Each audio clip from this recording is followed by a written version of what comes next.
ஆண்டவராகிய இயேசு கிறிஸ்துவின் நாமத்தில் உங்கள் அனைவருக்கும் அன்பான வாழ்த்துக்கள். இந்த புதன்கிழமை காலையில் கர்த்தர் உங்களை ஆசீர்வதிப்பாராக. நீங்கள் சுகமாயிருப்பீர்களாக, மன ரம்யமாயிருப்பீர்களாக. கடந்த 2 நாட்களிலும் தேவனுடைய கிருபையில் நீங்கள் மிகுந்த சந்தோஷப்பட்டீர்கள் என்று சொல்லி நான் நம்புகிறேன். இந்த புதன்கிழமை காலையில் ஒரு வேத பகுதியை நான் வாசிக்கிறேன்.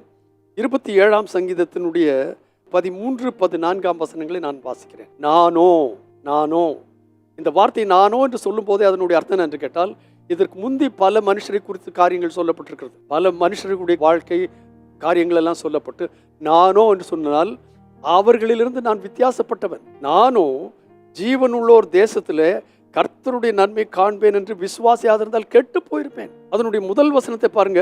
கர்த்தர் என் வெளிச்சமும் என் ரட்சிப்புமானவர், யாருக்கு பயப்படுவேன்? கர்த்தர் என் ஜீவனின் அரணானவர், யாருக்கு அஞ்சுவேன்? இப்படிதான் இந்த வசனத்தை தொடங்குகிறார். அதற்கு பின்னால் உள்ள வசனங்களை பார்த்தால், கர்த்தரிடத்தில் நான் ஒன்றை கேட்டேன், அதையே நாடுவேன். பல காரியங்களை அவன் சொல்லிவிட்டு கடைசியில வரும்பொழுது நானோ, அதுக்கு முன்னால சொல்லுறேன், என் சத்துருக்களின் இஷ்டத்துக்கு என்னை ஒப்புக்கூடாது என் கர்த்தாவே. என்னுடைய சத்துருக்கள் எனக்கு மிகுந்த அளவிலே பெருகி இருக்கிறார்கள்.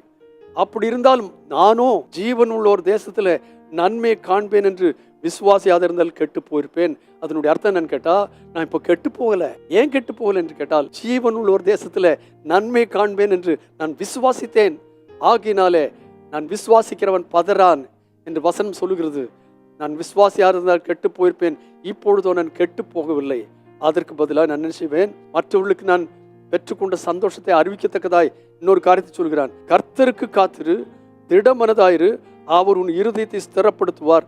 கர்த்தருக்கே காத்திரு, கர்த்தருக்கே காத்திரு. வேற யாருக்கும் காத்திருக்காதே.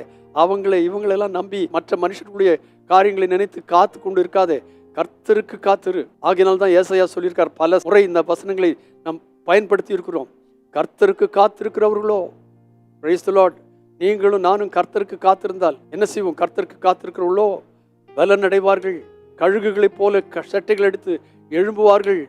அவர்கள் ஓடுவார்கள், இளைப்படை மாட்டார்கள், நடப்பார்கள், சோர்ந்து போக மாட்டார்கள்.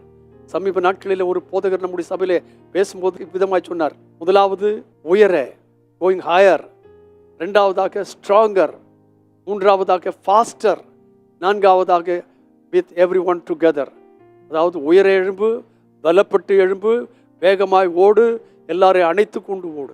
கர்த்தருக்கு காத்திருக்கிறவர்கள் இவ்விதமாய் ஆசீர்வதிக்கப்படுவார்கள். இங்கே சொல்லியிருக்கிறது, கர்த்தருக்கு காத்திரு, திடமனதாயிரு, அவர் உன் இருதயத்தை ஸ்திரப்படுத்துவார்.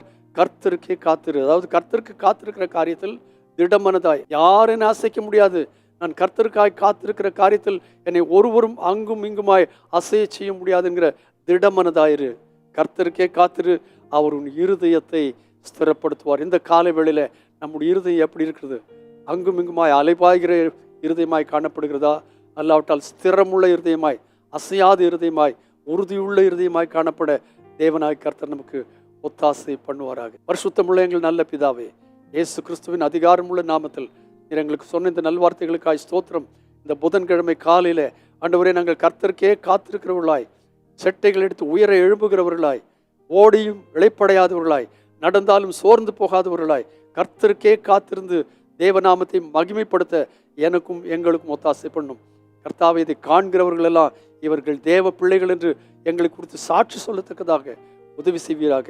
நானோ ஜீவன் உள்ள ஒரு தேசத்துல நன்மை காண்பேன் என்று விசுவாசியாக இருந்தால் கெட்டு போயிருப்பேன். ஆனால் இப்பொழுதோ விசுவாசித்ததினால் நான் பேசுகிறேன், நான் நிலை நின்றிருக்கிறேன். இந்த வார்த்தைகளினாலே எங்களை கர்த்தர் பலப்படுத்துவீராக, உற்சாகப்படுத்துவீராக. இயேசு கிறிஸ்துவின் நாமத்தில் வேண்டுகிறேன் பரிசுத்த பிதாவே, ஆமேன், ஆமேன். கர்த்தருக்கே காத்திரு, திடமானதாயிரு, கர்த்தருக்கே காத்திரு. God bless you abundantly again and again and again and again. Amen.